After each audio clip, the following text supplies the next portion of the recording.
talk a little bit about this. An interesting story. The National Recreation and Park Association has come out with a 17-page equity language guide. And there are a couple of things that are extraordinary. Instead of using the word Americans, call them residents or members of a community. They just don't like the term Americans.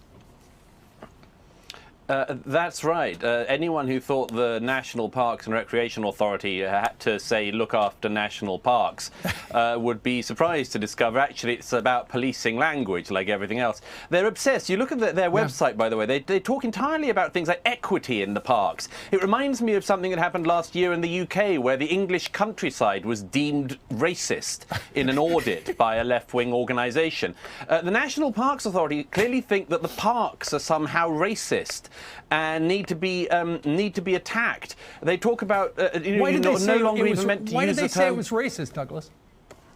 Because that seems unusual. Oh, the same reason everything in the world is racist, because it advances their agenda and it divides people, who they think they dislike. But the National Parks and Recreation Authority's guidance here, it's amazing, isn't it? We've been discussing in recent years things like the disappearance of the term woman and mother, all sorts of terms like this. Here we see the disappearance of the term American. You're not to be talked about as an American, you're a member of a community. This is the end point of the left's war on absolutely everything. You disappear the sexes and you draw these racial lines, and eventually you disappear the idea of being an American. Douglas Murray, resident of America. Douglas, thank you very much for joining us live today.